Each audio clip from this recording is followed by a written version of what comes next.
السلام علیکم، میں محمد غوث خان رابینز لا فرم کی طرف سے آج آپ کے مسائل کے لیے آپ کی خدمت میں حاضر ہوں۔ آج کا ہمارا ٹاپک آف ڈسکشن ڈیکلیریشن کے حوالے سے ہے۔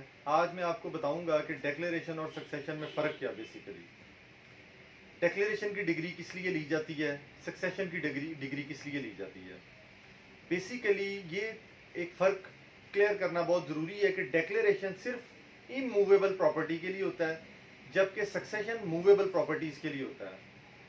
اگر کوئی شخص فوت ہوا ہے، اس کی پراپرٹیز میں آبویسلی اس کے بینک اکاؤنٹس بھی ہوتے ہیں، اس کا گھر بھی ہوتا ہے، اس کے پلاٹس بھی ہوتے ہیں، پلاٹس کی فائلیں بھی ہوتی ہیں۔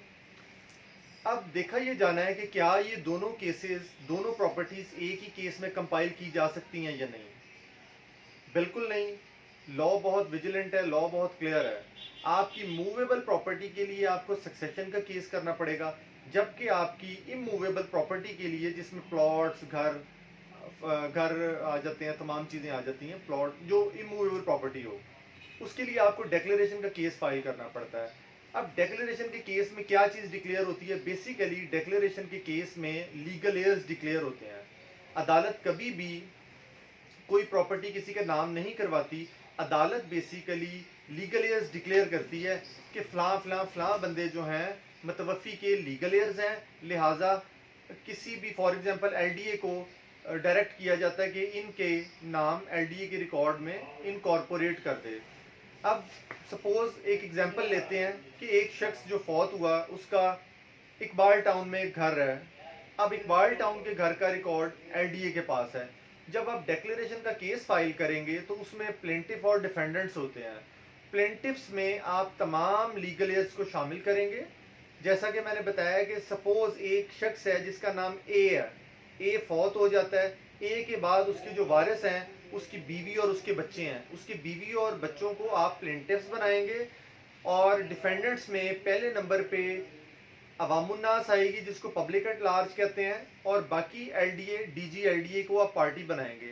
اب ہوگا یہ کہ فرسٹ ڈیٹ پہ کورٹ آرڈر کرے گی کہ آپ پبلک ایٹ لارج کی حد تک میں اخبار کرتی ہوں کہ اگر کوئی اور لیگل ایئر ہے تو سامنے آ جائے، اور ساتھ ہی ساتھ جہاں پر اقبال ٹاؤن کے گھر کا ریکارڈ ہے، جیسا کہ میں نے بتایا ایگزامپل دی کہ اقبال ٹاؤن کا ریکارڈ ایل ڈی اے میں ہے، تو ایل ڈی اے کو عدالت نوٹسز کرواتی ہے، ایل ڈی اے کے ریپرزینٹیٹو کو کورٹ بلاتی ہے کہ وہ آئے اور بتائے کہ آیا یہ جو گھر کلیم کر رہے ہیں یہ گھر یہاں پہ موجود ہے، اس گھر کا جو ایڈریس بتا رہے ہیں وہ سیم ہے، اس گھر کی اونرشپ سیم ہے۔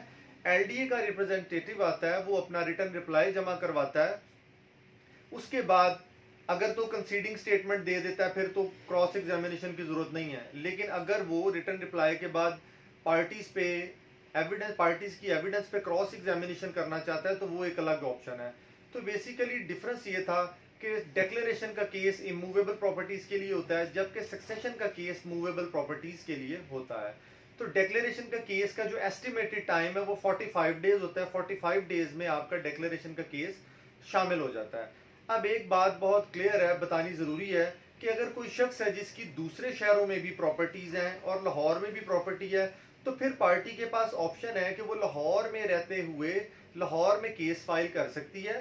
دوسرے شہروں سے ای نوٹسز کے ذریعے رپورٹ آ جائے گی اور کیس لاہور میں بیٹھے ہوئے ان کا ڈیکلیریشن آف لیگل ایئرز کا کیس ڈیسائیڈ ہو سکتا ہے۔ تھینک یو سو مچ۔ اللہ حافظ۔